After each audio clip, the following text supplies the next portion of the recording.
My name is June Alison Gibbons, and I have a twin sister called Jennifer, and we're known as silent twins. Welcome to Stat, I'm telling you all medical true crime stories, and it gets bizarre. Karen Wickham, yeah, she used to work in ER, and now she's sharing the knowledge, so let's get involved. Hey, funny and scary at the same time. Medical mysteries, all facts, she ain't lying. So tune in to Stat if you dare, cause crazy things can happen anytime, anywhere. Yeah. Hello, everybody out there in podcast land. Welcome to Stat, Shocking Traumas and Treatments, and I'm your host, Karen Wickham, coming to you from beautiful Toronto, Ontario, Canada. And today I have with me the beautiful Mary. Hello, everybody. And, as you heard, we are going to be talking about the silent twins. Mm-hmm. So, as you heard, that was June. So there is way more to the story than, well, let's just say, I realized. Mm-hmm. Okay? I first heard about the twins when I did some episodes on Patreon about Broadmoor Psychiatric Hospital in the UK. And it's one of those hospitals that are infamous. Okay? It's not, I don't think it's as infamous as, say, Bethlehem. Or Bedlam, which is what it's also known as. But you hear Broadmoor and you go, oh, okay. For the criminally insane. Yeah, but, I mean, is that more because of the people that were there? It wasn't necessarily a bad place. Not initially. Okay. And that's from the very, very beginning. But as time went on, more and more of the criminally insane and really bad guys, bad gals went there. But it was also a place where very sick people went, but generally it was a hospital for the criminally insane.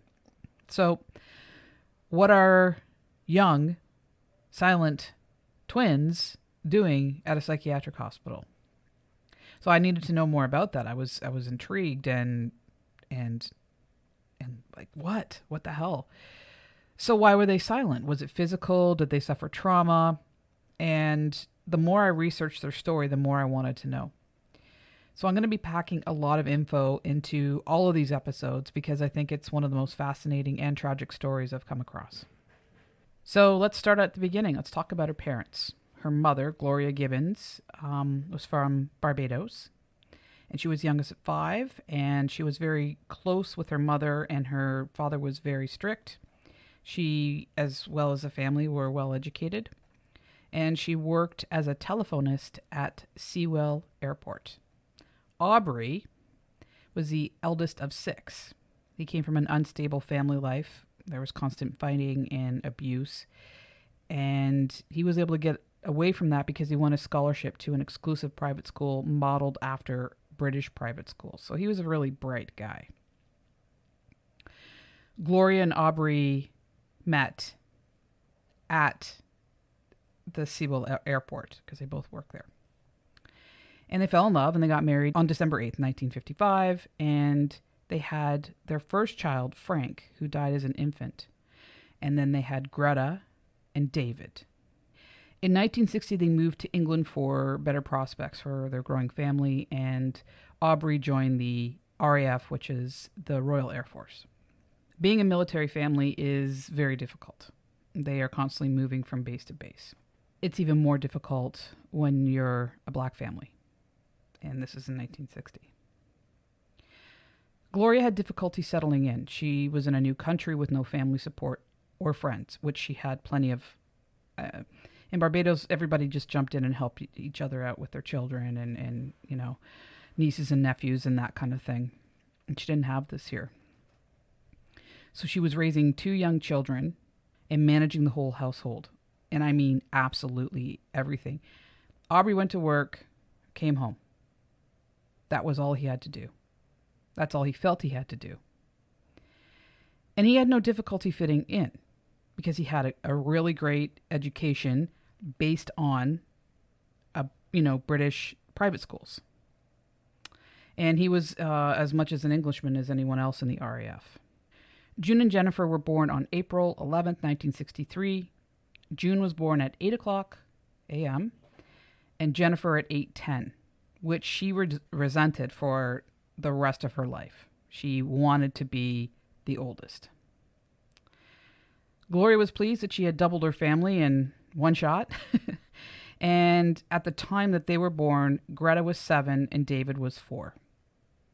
The twins were born healthy, although at first June was a little slower at reaching her benchmarks, unlike her sister Jennifer.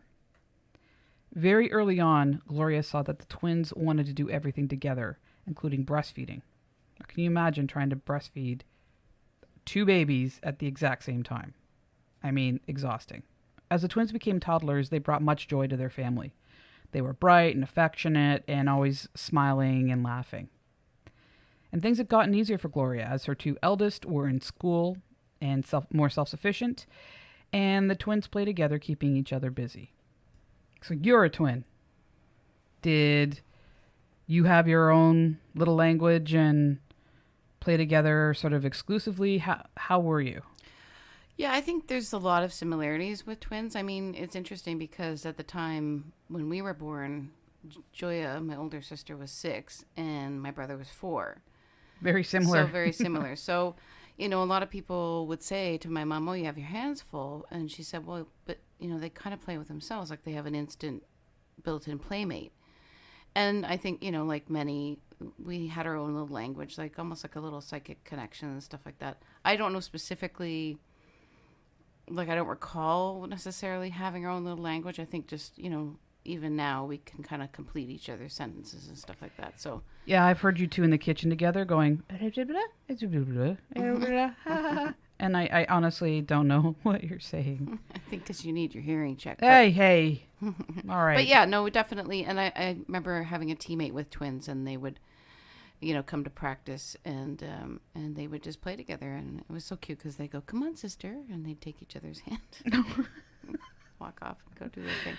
But yeah, I think that's a pretty common experience with twins, is they have their own little language, especially when they're really little, and they just, like I said, they have an instant playmate. But I didn't resent, like Anna was born first, and then I was breached because I was kicking her out, saying, "Get the frick out." No, I was just kidding. I was born. Yeah, but Anna's been late for everything ever since. No. No, we were early, actually. Yeah. Anyway. Okay. So I was breached. So I was second born. So I was 4 minutes after, but I don't resent the fact that Anna's 4 minutes older than me. Like, well, obviously this is a very, very different situation here. You carried on with your growth and development, and these guys, well, we'll see. So they were delayed in talking, and they could only speak in 2 to 3 word sentences, and their words were hard to understand. And this is at 3 years old. Definitely, they should be speaking a lot more than that. Gloria and Aubrey were really not that worried because the twins were known to sometimes communicate in their own special language, which is what we just talked about. In 1968, Rosie was born, and she would be the last of the Gibson children.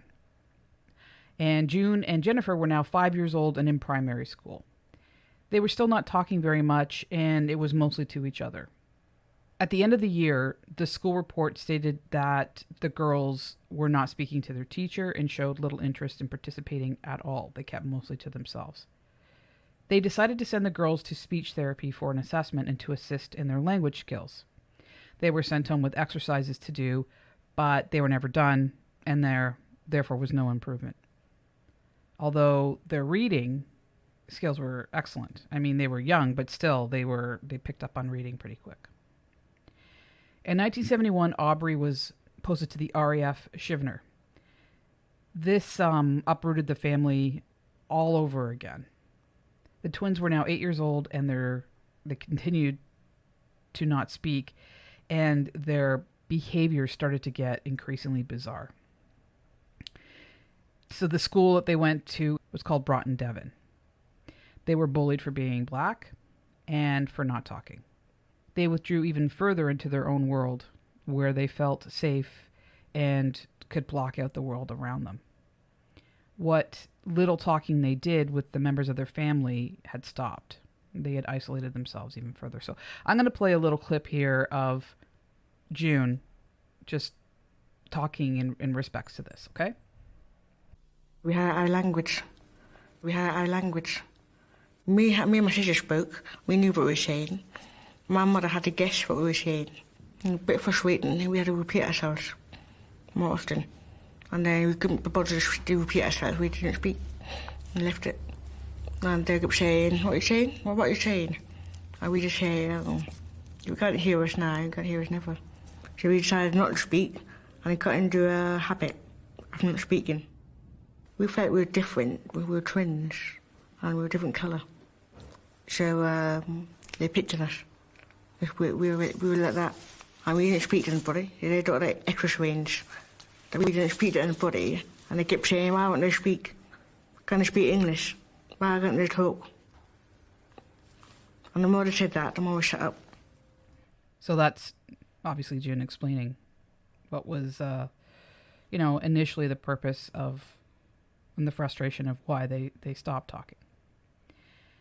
So the family would hear them animatedly chattering back and forth, but they couldn't understand what they were saying. They could just pick up a word or two. And again, what they said, it was like they were speaking in high speed. High speed? Yeah, they're like really back and forth. Well, and clearly that clip is from her as, well, how old is she? I think she was 31 in this clip. So I've seen the video, and there's something that's impeded their speech. Yeah, I mean, they do have a bit of a speech impediment, which I will talk about coming up.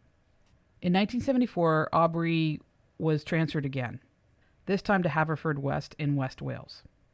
Greta was 17 years old and going to college. David was 14, and June and Jennifer, 11 years old. So David and the twins went to secondary school together, and with the other servicemen's children, and Rosie went to primary school. Now, home life was getting really tense. The twins spoke a few words to their mother, but did not speak to Aubrey, Greta, or David at all. The only member of the family that they talked to was Rosie, and they would have regular conversations with Rosie. The twins' behavior was getting even more strange. During meals, they would sit rigidly, only looking down at the table at their plates. They no longer had expressions on their faces, except for to each other and to Rosie. Their behavior at school was disturbing to the staff. They never spoke to the teachers or to the principal. They would just stare at the teachers' chests or at the floor when they were being spoken to, rarely acknowledging them at all. They would sit or stand rigidly with their arms hanging to their side. They were never seen going to the bathroom or eating, and they were always together. They had no friends. They continued to be bullied relentlessly. They were allowed to leave school 5 minutes early because the bullying was so bad. I've got a quote here from their headmaster, Cyril Davis, and he's commenting on their bizarre behavior. Okay? Quote, "One day I was in with the school secretary, whose window looks out on the playground. And there were the twins, doing a kind of goose step, walking 10 yards behind the other, very slowly as though in some strange stately procession. Did they always walk like that? I asked the secretary. Yes, she said. I couldn't believe it, and jumped into my car to see how long they would keep it up. I followed them through the town, still doing their dead march, one following the other." End quote. So yeah, there's that's odd. Yeah. I mean, I'm sure my sister and I had our little idiosyncrasies, but I mean, were they kids just being kids? Because kids do weird things. yeah. But I guess there was something to this, and that the fact that they did it every day, and they did it so exact and so slow in synchronicity that it was like odd. Yeah, that is odd. Unsurprisingly, they didn't do well in school. They were taking remedial classes, and they only did well with reading and writing and showed no interest in other subjects. Now, this will play in the future, their ability to read and write well. So June was a slightly better student than Jennifer, and she scored a little bit higher in intelligence. Their behavior was disturbing to the teachers and staff. If they were confronted by a teacher for their poor behavior or studies, okay, they would face each other with their hands on each other's shoulders and block out the teachers.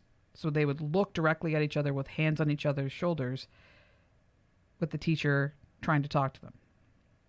So very protective, very defensive. They would try to be as small as possible and as far away as possible from any other human being. Here's a quote from one of the teachers, Michael John, who was particularly disturbed by the behavior. Quote, I've had 6,000 children go through in 30 years, and I've encountered only 4 I felt were evil. One boy who raped the daughter of a best friend. Another eventually shot a boy. A third was found guilty of rape and assault. And the 4th was Jennifer. I felt that June should not be allowed to mix with her or come under her influence. That bad one would not have been so bad had she not been able to draw the strength from her twin, and the other would have been normal. End quote. Wow, that's pretty fascinating. She's like the bad seed. The bad seed, the evil twin. At the end of the day, regardless of their unease and frustration and puzzlement, the school did nothing to help them. This is what their excuse was. Quote, they never stepped out of line. They never broke any rules. We had no disciplinary problems. End quote. I'm calling bullshit on this. Okay? They didn't talk at all. They didn't talk to the teachers. They didn't acknowledge the teachers. They did not participate in school. They did poorly. They were bullied. No intervention was needed? I think they just didn't want to be bothered. They were freaked out by these kids. So they're like, okay, well, let's just pass them and move on. That's just my opinion. Yeah, I call bullshit on it too. Or were they just not equipped to deal with this like they needed? Well, the fact that they said they were disturbed by them, they're acknowledging that they have this bizarre behavior and no expression on their face and would not acknowledge anybody, is enough for me to say, all right, is there more to it than this? So anyway, there was a meeting with Gloria and Aubrey, and they defended the twins' behavior, saying that they were just shy. Okay. That's not just shy. But I guess being a mother and a father may be in denial about this. How old are they at this age? 11. And they don't speak. Like, that's... I'm sorry, but that's not I think normal. It's denial. Yeah. Okay. So intervention didn't actually happen until the day June and Jennifer stood in queue to get their TB vaccination. Dr. Reese was the physician that gave them their shots, and he was shocked by their unusual behavior. He said that he would try to joke around with the children, try to put them at ease. But when it was the twins' turn, they had no reaction at all. They just stared ahead, made no sound, no reaction when they got the injection, and just walked away. They reminded him of zombies, as if they were in a trance, and it unnerved him. So Dr. Reese wanted to know more about these twins. So he made an appointment to speak with the headmaster, Cyril Davis, and he couldn't believe that there was next to no information about them. So he asked permission to meet with Gloria and Aubrey. He visited them at their home, and he was impressed by them. They were intelligent, well-spoken. It was a nice, clean environment. You know, I maybe not what he was expecting. But and he was puzzled by the fact that they showed little concern about their daughter's lack of speech and their social skills. The one thing that they did tell him was that the girls had been diagnosed with as being mildly tongue-tied, and this is called ankyloglossia. So it's a condition when that's present at birth, and it restricts the tongue's range of motion.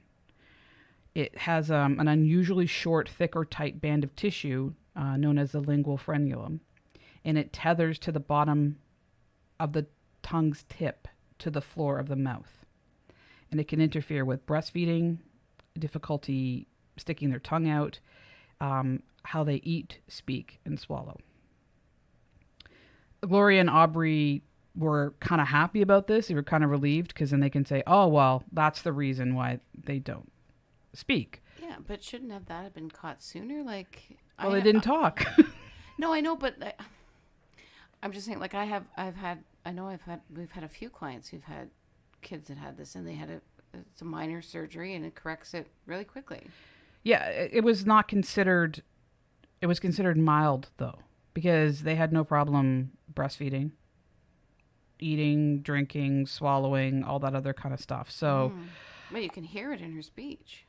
But that's not because of that. Well, okay. We'll get into that. Okay. So, like I said, for Gloria, it was a relief that she could say, oh, well, it was a physical problem rather than a psychological one. But Dr. Reese wanted to consult with a child psychiatrist first. Like, why do surgery if it's not an extreme speech impediment? First, let's see if we can, get to the bottom of it. That makes sense. Yeah. So he consulted a doctor by the name of Dr. Evan Davis. And he believed that June and Jennifer had something that's called elective mutism. And he wasn't all enthused to get involved because it is hard to treat. And from what I'm reading, he really sounds like a pompous jerk. Like, I'll take the easy cases. I don't want to deal with that kind of thing. So what is elective mutism? It's an outdated term which was defined as a refusal to speak in almost all situations or social situations. And this happened even though they had no physical reason why they can't or they couldn't. And it was either considered to be caused by one of two things: trauma or being willfully obstinate. So there was no in between here. Now, it's now known as selective mutism. And what that is defined as is a means of avoiding anxious feelings that surface when met with expectations in social encounters. And the next to that is traumatic mutism, which can develop suddenly in all situations preceded by a traumatic event. Yeah, there's been like movies and stuff where that's happened with a person. What movie was that? The Secret Life of Bees, I think. Okay. One of the characters didn't speak. Yeah, but you hear about a child that's had horrible abuse and they either can't speak because the abuse has been so bad and they've been taken away from education, social situations, or isolated, and then also, again, from trauma. So that's what they were diagnosed with. And it's considered a rare condition. At this point, Dr. Davies had been into his career for over 20 years and only seen a handful of children with that. In November 1976, the twins started their treatment with Dr. Davies. But it didn't last. He just said, oh, it's a speech impediment, and pawned them off to a Miss Anne Treherne. She was the chief speech therapist for Haverfordwest, and she worked through Withybush Hospital. I actually been consulting with Lorraine how to say these things properly. Oh, right, because it's in Wales. It is in Wales, and she's helped me a little bit. Words from Wales don't leave you tongue-tied. Yeah. So she was considered an expert in children with elective mutism. Is she a medical doctor? No. Okay. I didn't remember if speech therapists were medical doctors or not. I think there's medical doctors that specialize in that, but no. Okay. The twins started treatment with her in February 1977. And she was going to have to somehow get them to speak before she could diagnose them and put together a treatment plan. One method that she had used successfully before was to have a child talk into a tape recorder. They would feel less self-conscious if they were on their own and asked questions and then answered on their own. And then with playback, they'd hear themselves. So they wouldn't be as, like I said, self-conscious and anxious. And she tried this with the twins, but they didn't respond. Occasionally, she might get a yes or a no from June, but Jennifer never uttered a word. It was like dead air on the tape the Yeah. whole time. So Anne Treherne believed that Jennifer was trying to stop June from speaking. June would look on the verge of saying something, and Jennifer would give her a subtle look or a side eye, and then June would clam up. She made all the decisions. June appeared to be unable to defy that, break through that. In March 1977, June and Jennifer had the surgery. It's called a frenulum linguae operation. But they were not properly prepared for this. They went into surgery, they came out, and they're in a ton of pain with under their tongue in their mouth. So you think that might cause some resentment. And trauma. Yeah. Maybe in those days they didn't feel like they had to explain it to kids, but I don't know. Bad call. They were miserable and, just like I said, in a ton of pain. And it didn't improve their speech much at all, because it was a mild impediment. So back to Dr. Reese and Dr. Evans. They contacted a psychologist by the name of Tim Thomas and decided that the twins should be transferred to Eastgate Center for Special Education. Their teacher would be Kathy Arthur, an excellent, dedicated, and passionate educator. And she was considered like a spitfire. She had unlimited energy when it came to helping children get over their obstacles. And June and Jennifer would almost break her. They started at Eastgate on April 19th, 1977. There was a teacher assigned to manage the twins' education, and his name was John Harry.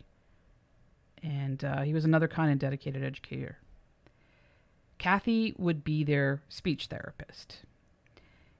Eastgate had a multidisciplinary approach. A whole team of specialists such as social workers, child psychiatrists, educator psychologists, which was what Tim Thomas was, teachers and therapists would be involved with every individual child. They would have team meetings and discuss their progress and needs. So I'm just, the reason why I'm saying this is because it showed you that it was a good school. That's a very comprehensive approach. Yeah. Like lots of people involved. They're all meeting to make sure they're on the same page, Yeah, and they're using all their expertise to put together a good plan. So Kathy Arthur assessed the twins and tried to put together a game plan to best help them. And this is what she assessed about their odd behavior and the challenges of putting together a plan of action. When I read this, I was like, oh. Started to change a little bit how I saw these twins. Maybe I'm just being a jerk, but you'll see or hear. They spoke to no one, including the children in their group. They ate unbelievably slow at meal times, or they wouldn't eat at all. And I'm talking like sloth slow.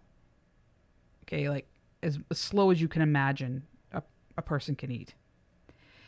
And they would walk at this speed as well. Super slow. And this would anger the students and staff. They'd be standing in line to go get food, and they would just move really slow. And they'd be, come on, hurry up.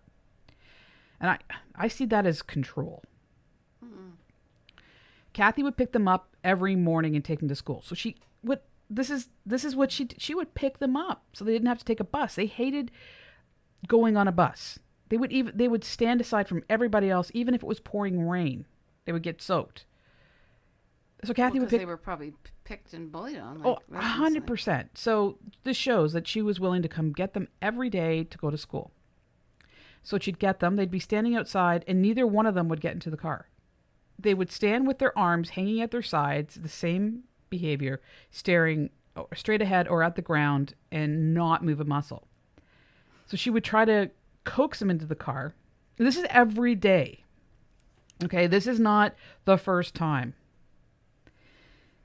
So she would have to physically put them in the car. She would take them by the shoulders and gently lead them to the car. Then she would bend their knees for them and then sort of push them in and then shut the doors. See, that's like, you're doing that on purpose. Like, that's willfully obstinate.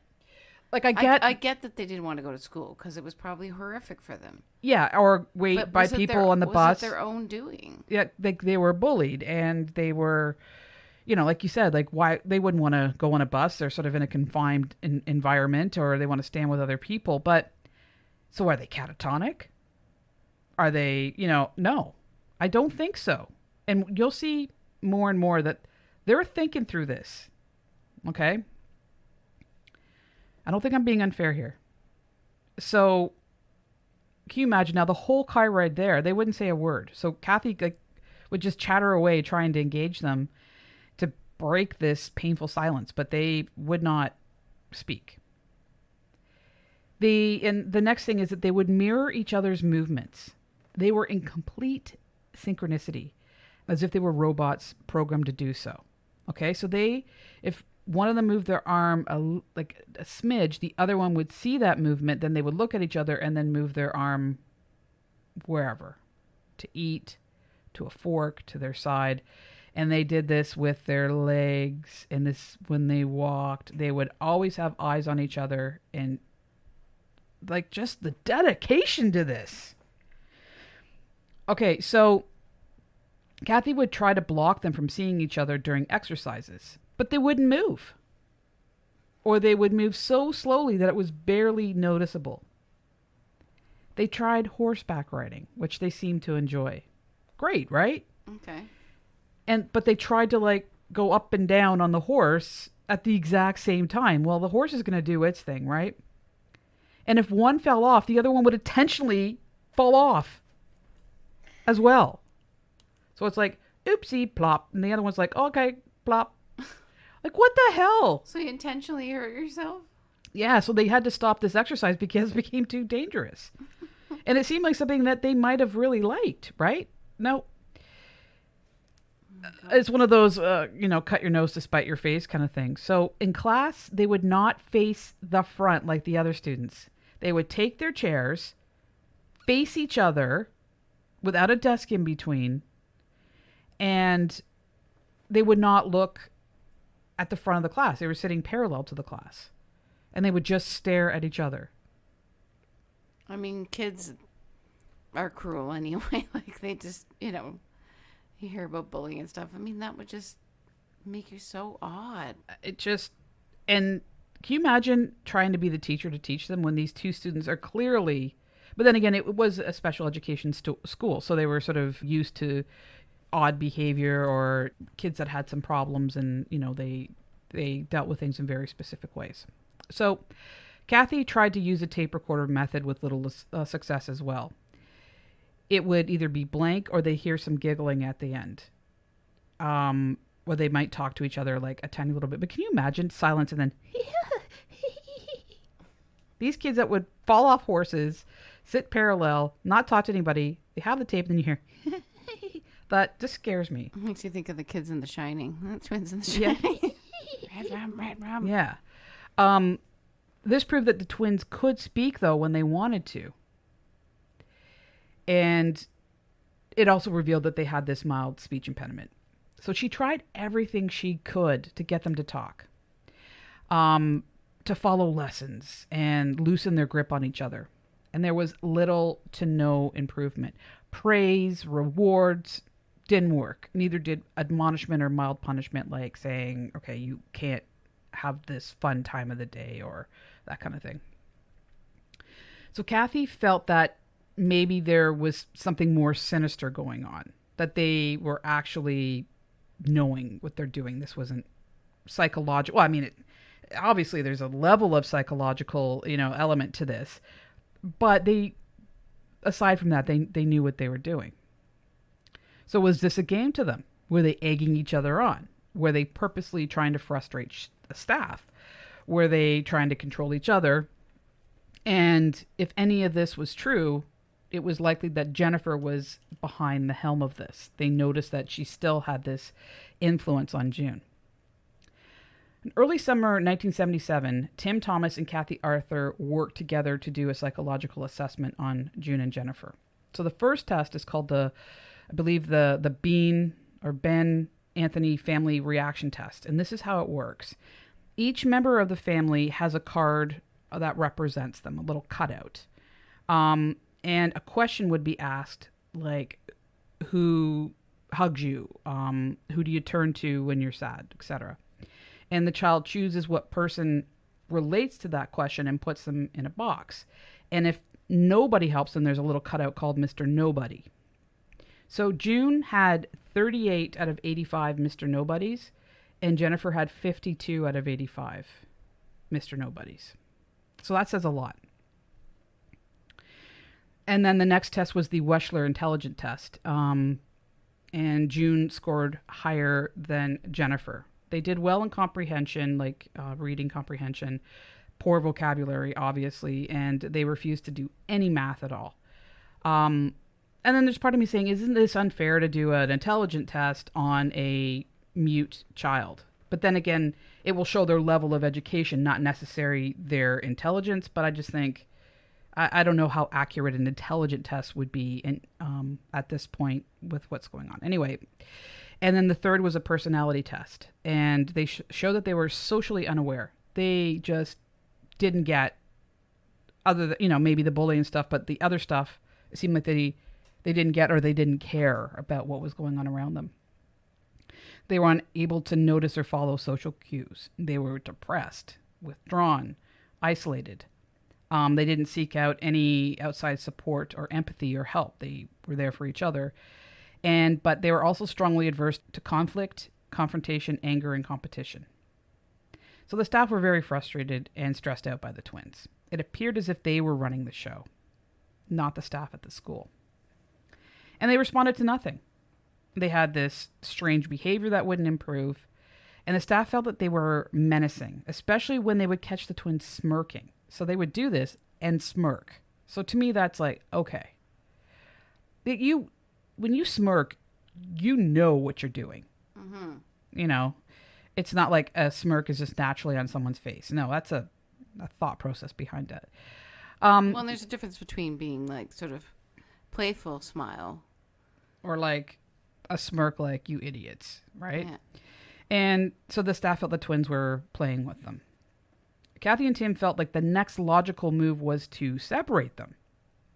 They wanted one to stay in Eastgate and another to go to a similar school called Carmarthen. But they were met with a ton of resistance. Both Eastgate and Carmarthen thought it would be cruel to separate the two of them. So they were going to continue to try and convince the school to take one sister each. Meanwhile, Kathy continued to work with the girls, and she finally saw little improvement and just said, I believe that she believed that there was a method behind their madness. June and Jennifer knew about the possibility of them being separated, so they stepped up their game. They started acting better. Less bizarre behavior, more attention, more improvement. Normal. Yeah. But what they started to do was make phone calls to the teachers and therapists trying to strike a deal. So mute to like, listen, if we're good, you don't split us up. So they knew what they were doing. So they said, if we do better, you don't separate us. They were manipulative. Mm-hmm.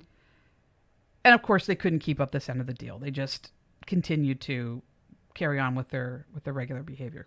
In March 1978, it was finally agreed upon that there would be a trial separation of the twins. Nothing else was working, and the staff was unnerved. Jennifer was to stay at Eastgate, and June went to Dr. Davies' unit at Carmarthen. Tim Thomas broke the news to them, and he was really worried about their reaction. But nothing could prepare him for what happened. Jennifer just started clenching her hands and looking like she was gonna, like, so angry, like enraged. So she turned to June and she gouged her face with her fingernails, drawing blood. Jesus. June retaliated by literally pulling out chunks of Jennifer's hair from her scalp. Then they chased each other down the hallway, screaming at the top of their lungs. And then finally, with great effort, they were able to separate them. Okay, so they're angry, but they attack each other. So that's got to show you where there's something going on where the other one is blaming the other. If you just followed me, if we just did this together, this wouldn't happen. So you screwed up that caused this to happen. Okay? I mean, why such rage to kick the shit out of each other I mean, I thought if they were going to do anything, they kick the shit out of him. Yeah, that's what I thought you were going to say. Like the frustration would be turned towards the school. No, they attacked each other. So they're like, what the hell, the school. So March 13th, 1978 was the first day of separation. Jennifer, like I said, Eastgate, June to Carmarthen. And Jennifer fared much better than June. Part of the reason I think is because Jennifer could go home every night after school. They weren't living at Eastgate. Obviously, I told you about the drive. But June had to stay and live at Carmarthen. And June went into a catatonic state. She refused to eat. She wouldn't leave her room unless she was forced to do so. And they said that she would just sit with a blank look on her face and tears would just constantly run out of her eyes without moving. And it was really disturbing. So they tried everything that they could, every resource they had, but nothing to no avail. So on May 8th, 1978, they ended the separation because June would have just been hospitalized. And she hadn't learned anything in these 5 weeks. Her physical and mental health were too much at risk, so they said, okay. So, the twins kind of won there. Kathy Arthur continued to try and have a positive impact on the twins, but there was none to be had. So after 24 weeks, it was decided that the twins would finish out their school year, but not be welcomed back. So here's a quote from Kathy. Quote, treatment had no effect whatsoever on their academic attainment. It might be suggested that the program was limited in its effect. End of quote. Kathy had very little contact with the twins after this, and then she ended up leaving to go start a family. She passed the case on to a woman, a therapist by the name of Anne Brown, who took over. And their behavior continued to deteriorate. They had won the battle against the school, and the school had no hold on them. There was nothing they could do, and they knew it. Jennifer wanted to erase any differences between her and June. Jennifer always felt that she was inferior to June. She felt that she was the oldest, but she felt she was more loved and more favored. June wanted to be different and be her own person. Jennifer did not, because if she had her and they were the same person, she could hold on to June. She wouldn't move on. So this is what she did. And this is what the staff overheard. Jennifer would eerily chant night and day to June, "You are Jennifer, you are me. You are Jennifer, you are me," over and over and over again. So this is where I'm going to end this episode. That's a lot, eh? I know. It's very complex. So it goes from adorable twins doing their own thing, to not speaking, to bizarre behavior. And then as they get older, I think that they're revealing that they know what they're doing. There's a psychopathy there. And frustration, people not understanding, you get it. Bullying, get it. Like, I understand where a lot of this would come from, but then there's a level of deviant behavior here. And it looks like Jennifer is the evil twin. That's not right to say that. She was like devious and manipulative, the controlling one, controlling. Exactly. So that's the end of today's episode. All right. Well, can't lie. I kept on writing and going, all right, I want to put this in and I want to put that in. And we'll look forward to the next episode. Yeah. I know I've heard you guys like the detail that I go into. So here you go. You can see why I stop and then I'm like, what do I take out? What do I leave in? Anyway. No, I know you've been doing a ton of research and, there's more out there than I thought. And then when I found this documentary where June is actually talking, I was like, what? And throughout the documentary, there are some of the doctors talking, Kathy Arthur and stuff like that. So I'm going to insert some of that into the upcoming episode so you can hear what was going on. So yeah, anyway, that's the end of today's episode. And yeah, the next is it gets more and more interesting. Let's just put it that way. And their personalities and what's going on the inside and the things they do get more and more bizarre. So we'll leave it at that. All right. Okay. Sounds good. So thank you everybody for joining in and listening today. We appreciate all the support that you give through listenership and through supporting us on Patreon. Also, thanks for being on the Facebook page and contributing. Great group. And, like we always say, please take care of yourself and take care of each other. But most importantly, love yourself. Peace. One love. True crime and it gets none realer. Sometimes it'll be the cure that'll kill ya. Gotta watch out, yeah, you gotta watch your back, cause you don't wanna be another episode on Stat. Thank you for tuning in, learn a thing or two. These medical mysteries can be unbelievable, yeah. Subscribe, make sure you do that so you'll be tuned in and be ready for the next show. Stat.